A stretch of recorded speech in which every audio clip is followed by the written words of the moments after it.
Morning மக்களே. So மணி இப்போ 7 ஆகுது. நம்ம நேற்று நைட்டு வந்து பார்த்தீங்கன்னா மும்பை டு அகமதாபாத் போயிட்டு இருந்தோம். ஸோ நைட்டை வந்து சாப்பிட்டதுக்கு அப்புறம் தூக்கம் வர மாதிரி இருந்துச்சுன்றதுனால நான் அதுக்கு மேலே கண்டினியூ பண்ணல. ஸோ ஒரு பெட்ரோல் பங்க்கில் வந்து ஸ்டே பண்ணிட்டேன். ஸோ கிட்டத்தட்ட ஒரு 5 ஹவர்ஸ் வந்து தூங்கியிருப்பேன். கீழே எல்லாம் படுத்து தூங்கலை, சேர்லேயே படுத்து தூங்கிட்டேன். சரியான கொசுங்க, தூங்கவே முடியல. பட் எப்படியோ மேனேஜ் பண்ணி அதுலேயும் கொஞ்சம் தூங்க முயற்சி பண்ணி தூங்கிட்டேன். ஸோ இப்போ கொஞ்சம் ஃப்ரெஷ்ஷாக இருக்குது.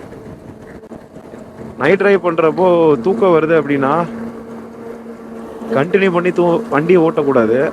மேக்ஸிமம் மேனேஜ் பண்ணி ஓட்ட ட்ரை பண்ணணும். அப்படி இல்லைன்னா அப்படியே அந்த பிளானை விட்டுட்டு எங்கே நமக்கு ஃப்ரீ ஸ்பேஸ் கிடைக்குதோ அங்கே போயிட்டு தூங்கிட்டு அதுக்கப்புறம் கண்டினியூ பண்ணணும். அதுதான் வந்து பார்த்தீங்கன்னா நமக்கும் நல்லது.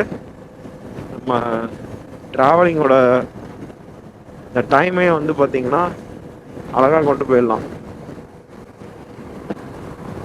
இங்கேருந்து சூரத் 20 கிலோமீட்டர், அகமதாபாத் 200 கிலோமீட்டர்.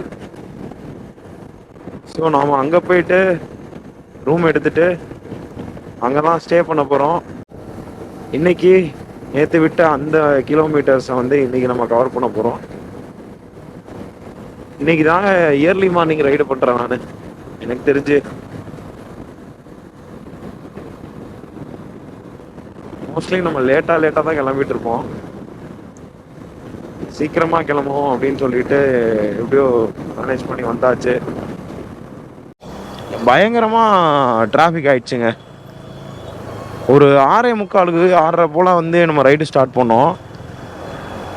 சூரத்துக்கு வந்து ஒரு 50 கிலோமீட்டர் இருக்கும்போது சூரத்தே தாண்டியாச்சு. சூரத்தை தாண்டினதுக்கப்புறம் பார்த்தீங்கன்னா ஃபுல்லாக வந்து க்ரௌடு தாங்க. இங்கே பாருங்க, சரியான டிராஃபிக் ஜாமுங்க. எல்லாரும் எங்கெங்கே ஏறி போயிட்டுருக்காங்க. நானும் அவங்க பின்னாடியே ஃபாலோ பண்ணி போயிட்டுருக்கேன். எனக்கு தெரிஞ்சு வெஸ்ட் கோஸ்டல் ரோட பிளான் பண்ணி நீங்கள் ஆல் இண்டியா ட்ரிப் வந்தீங்க அப்படின்னா இந்த மாதிரி செமையான அட்வென்ச்சர்ஸ்லாம் நிறையா நடக்கும்.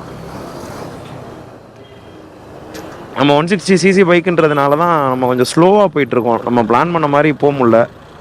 காரணம் என்னென்னா ரோடோட கண்டிஷனு, ரெண்டாவது நம்மக்கிட்ட இருக்கக்கூடியது low CC bike. So low சிசின்றதுனால நான் வந்து ஹையர் ஸ்பீட்ஸ் எல்லாம் வந்து எடுக்கவே இல்லை. 100+ அந்த மாதிரிலாம் நான் இதுவரையும் எடுக்கவே இல்லை. சேஃபாக போகணுன்றதுனால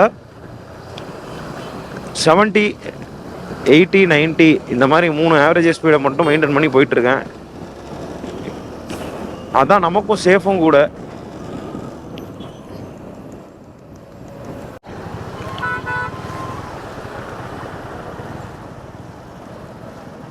அட ஆக்சிடெண்ட்டுங்க,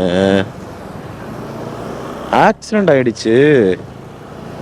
அதுதான் பாருங்க, முன்னாடி இருக்க அந்த பெரிய ட்ரெய்லரில் பின்னாடி போய் ஒரு வண்டி இடித்து நின்றுட்டுருக்கு. அதனால தான் இவ்வளோ டிராஃபிக் ஆச்சோ. சர்வீஸ் ரோட்டில் வந்ததுனால தான் போச்சு. இருக்காங்க மாடு, எரும மாடு எல்லாமே. இதுக்கு முன்னாடி ஒரு பேட்ச் ஒன்று போச்சு, அதில் ஃபுல்லாக மாடாக இருந்துச்சுங்க. பாருங்க, இந்த பச்சை சட்டை போட்ட மெண்டல் பையன் இருக்கான் பாருங்க. இந்த வண்டியை வச்சுக்கிட்டு 95ல் விரட்டுறாங்க நம்மளை. ஹெல்மெட்டும் போடலை, ஒரு மயிரும் போடலை. பைத்தியத்திலேயே இப்போ மொத்த பைத்தியமாக இருக்காங்க. அங்கே பாருங்க, இங்கே பாருங்க, நானே 85ல் போகிறேன், அந்த நாயை பாருங்க. இவங்க எல்லாம் ரொம்ப டேஞ்சருங்க. மோஸ்ட்டு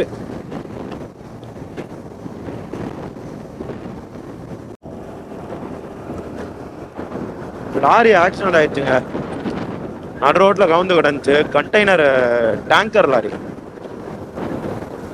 ஏன்னா இந்த ஏரியாவில் பாருங்க, அப்படியே பார்த்துட்டே வாங்களேன், சொல்கிறேன் என்னென்ன வெஹிக்கிள்ஸ்லாம் போதும் பாருங்களேன். மேக்ஸிமம் லோடர் வெஹிக்கிள்ஸ் தான் நிறையா போகும். ட்ராவல் வெஹிக்கிள்ஸ் கம்மியாக தான் இருக்கும். அப்புறம் வந்து காரு, டிரான்ஸ்போர்ட்ஸு, பப்ளிக் டிரான்ஸ்போர்ட்டு ரொம்ப கம்மி தான். அதனால தான் குட்ஸ் வெஹிக்கிள்ஸ் எல்லாமே ஆக்சிடென்ட் ஆகுதுல்ல. யாருமே ஸ்லோவாகவே போகவே மாட்டுறாங்க இந்த ரூட்டில். எல்லாமே புயல் வேகம் தான். இப்போ நாமளே வந்து அந்த வேகத்துக்கு ஈடு கொடுத்து தான் வந்து ஓடிட்டு இருக்கோம். குஜராத் பரவாயில்ல, சொல்ற அளவுக்கு மோசம் இல்லை. என்ன இந்த டூ வீலர்ஸ் தான் திரிஞ்ச மாதிரி ஓட்டுறாங்க, எல்லா ஊர்லயும் இருக்கிறது தான். பாருங்க லெஃப்ட் பாருங்க, ஏதோ சால்ட் மாதிரி ஏதோ இது பண்ணிட்டு இருக்காங்க. சால்ட்டா என்னன்னு தெரியலையே. சைடு இருக்கு.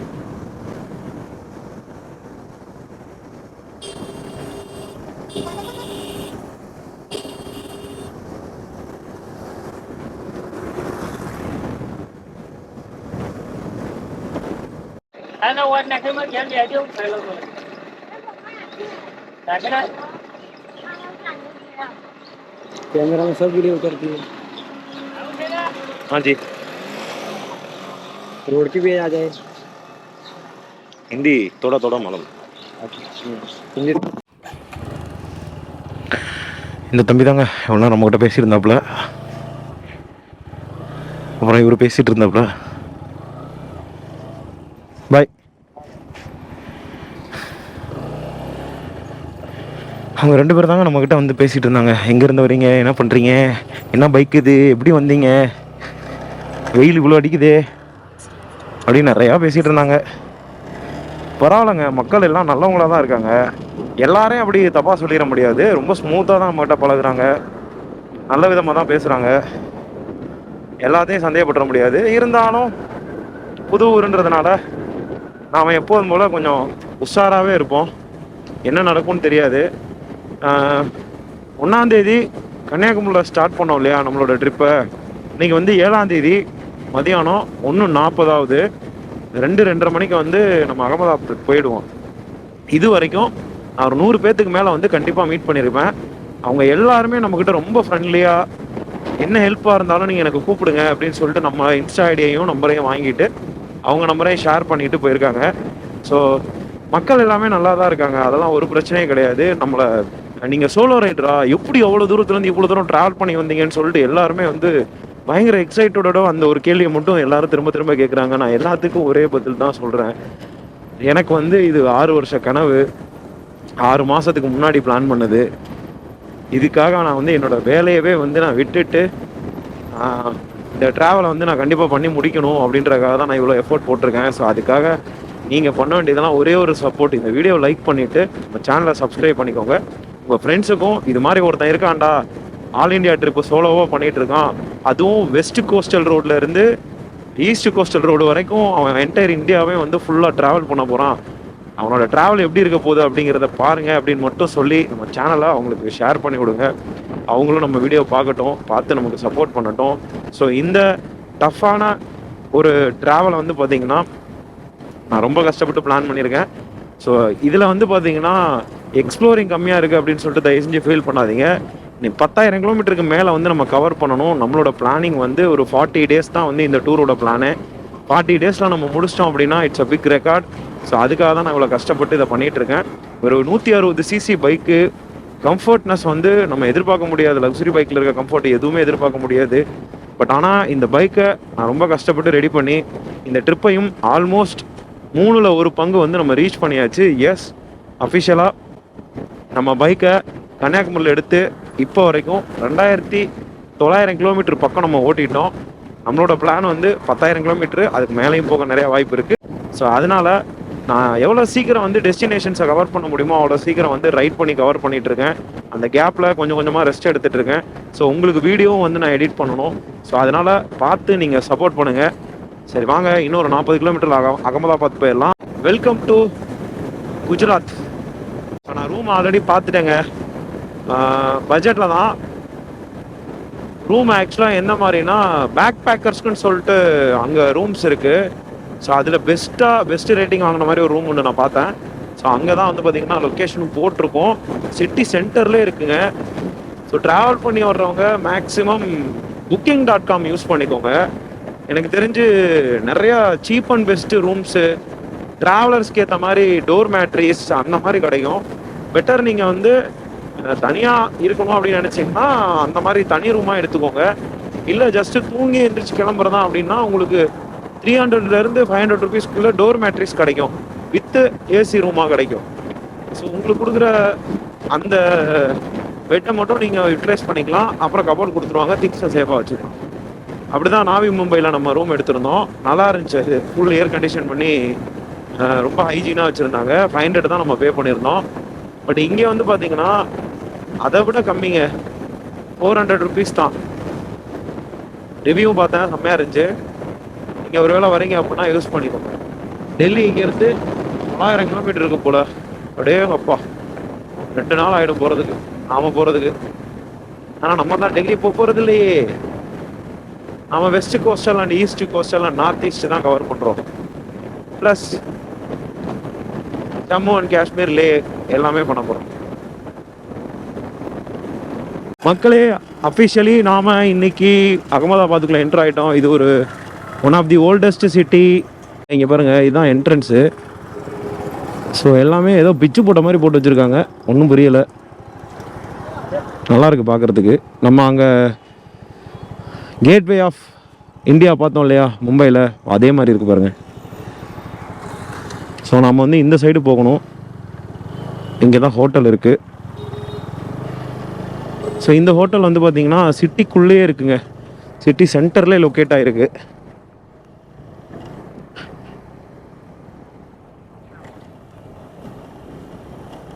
சந்து மாறிட்டேன், கொஞ்சம் தூரம் போய் ரைட்டு போக சொல்லுது. மார்க்கெட் போலங்க, மார்க்கெட்டோட பேக் சைடு.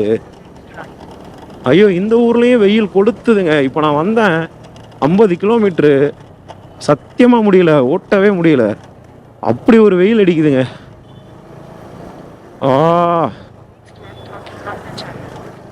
நாளைக்கெல்லாம் வேற நம்ம இதை விட ஒரு மோசமான இடத்துக்கு போக போகிறோம். அங்கே இருக்க வெயிலை நம்ம எப்படி தாக்கு பிடிக்க போகிறோம்னு தெரியல.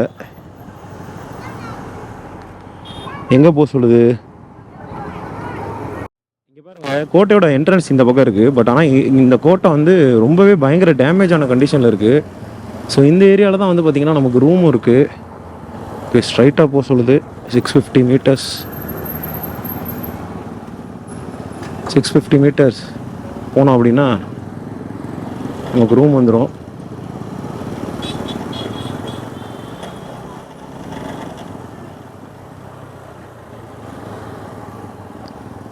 அப்ரிஷியேட் பண்ணுறாரு. ரொம்ப நேரமாக நம்மளை ஃபாலோ பண்ணிகிட்டே இருந்தார். ஃபைன். எல்லாருக்கும் பிடிக்குதுங்க லாங் ட்ராவல் பண்ணுறது. ஒரு சிட்டிலேருந்து இன்னொரு சிட்டி, மக்கள், கல்ச்சர் டிஃப்ரெண்ட்டாக இருக்குது.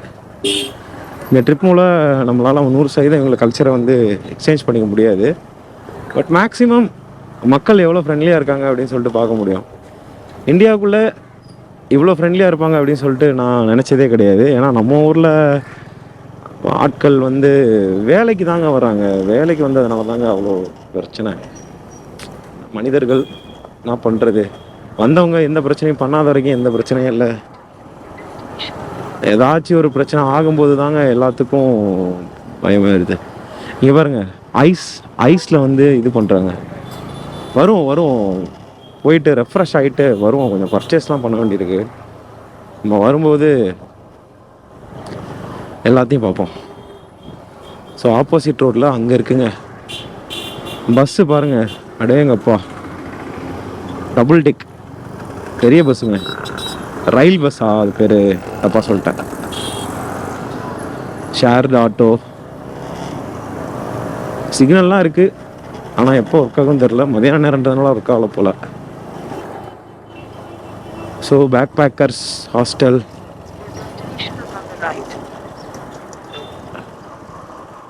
இங்கே தாங்க வந்தாச்சு.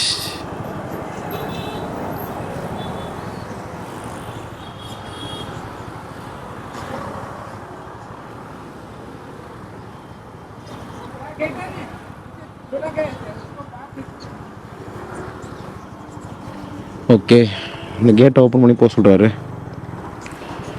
அப்பா வெயில் பங்கமாக இருக்குது.